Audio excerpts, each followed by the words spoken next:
Furries. We're everywhere these days. I mean, you go to a mall, furries. You go out to the park, furries. You go to a basketball game, furries? Hi, everyone. It's your girl, Ash Coyote, and today we're going to be talking about a very strange occurrence in the furry fandom. A few weeks ago, videos started blowing up on Twitter of two fursuiters with Tyra Banks sitting in the middle. It was an absurd interaction. It's really weird, and honestly, it's really funny. The two fursuiters, they're kind of like hugging on each other. Tyra Banks is in the center mouthing like, what the hell is going on? Now, for those older furries out there that may or may not remember, there was an episode of the Tyra Banks show that did feature furries, and it featured furries in a not so positive light. One of the couples are furries, meaning that they have sex dressed in animal costumes. So when this first started popping up on my feed, I started to wonder, is this going to be like a repeat of the same thing? Are they rehashing like an old episode? Like, what is this for? Like, it's a very specific choice, you know? Like, you're picking Tyra Banks, you're putting them out there with two fursuiters courtside at an NBA game. I mean, that's kind of a big deal.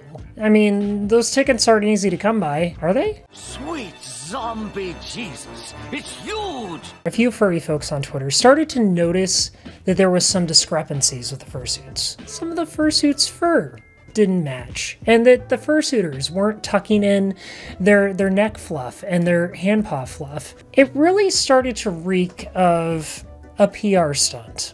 So what is it a PR stunt for? Is this some new show? Is it going to be a show about furries? Like, what is going on? A few sleuths amongst you were able to uncover that this is, in fact, a PR stunt. A PR stunt for none other than Donald Glover. And it's for the release of the new film, Mr. and Mrs. Smith. Why? It still baffles my mind. I mean, does the new Mr. and Mrs. Smith, like, feature a furry couple?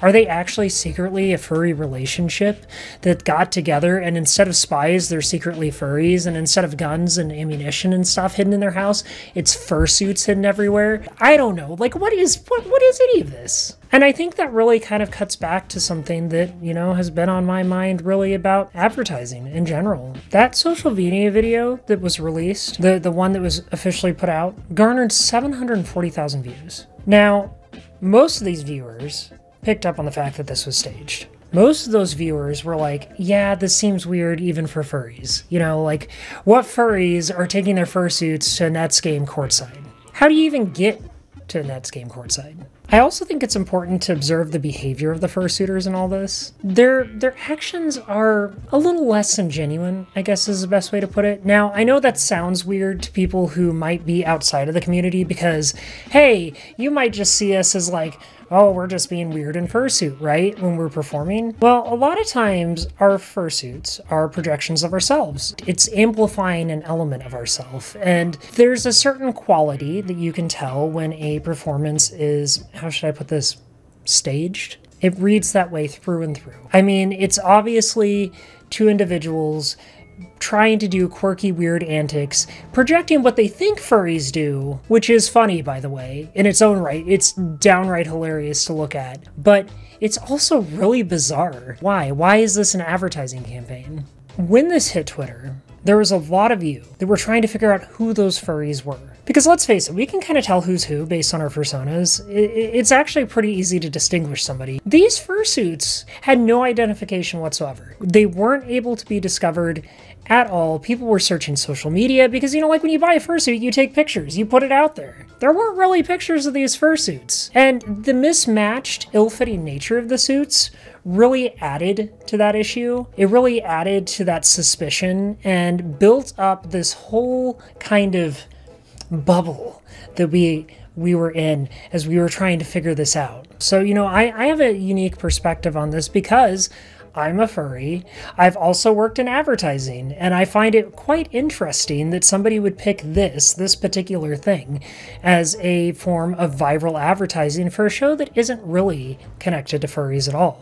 When you stage into something like this, it's pretty obvious that you're seeking publicity. And I know there's the old adage, any publicity is good publicity, but I don't know that that actually rings true. In some ways, I feel like this is rehashing some negative emotions with the fandom. It feels like another exploitation attempt with our community. And, you know, to their credit, it worked. If you go online and search Tyra Banks Furry, you'll just find this occurrence. It was plastered over all the usual rags. It made it on several headlines. People were like, what the heck is going on? Why is Tyra Banks between two furries? Oh, it's so kinky. It's so weird.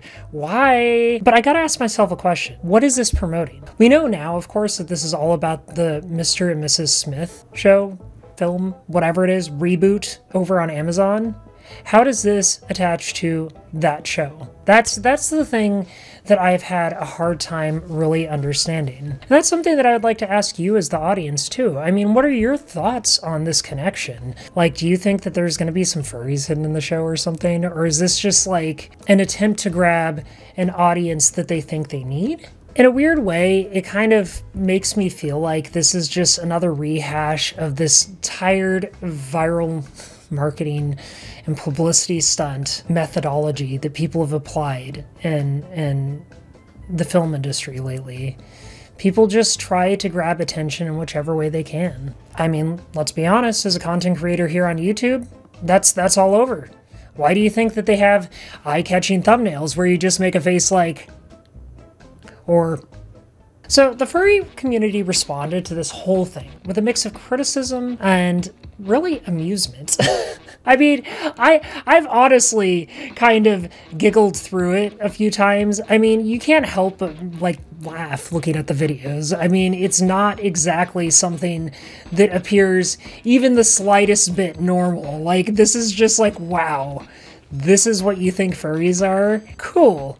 So to kind of round this whole thing out, I think one of the things that we really need to consider moving forward as a community is really just that image that we're putting out there. And that is simply this. Ultimately, as a furry, the community is whatever you choose to make of it. It's never going to be any one thing. For some people, it might be sitting courtside at the nets, making out in fursuit.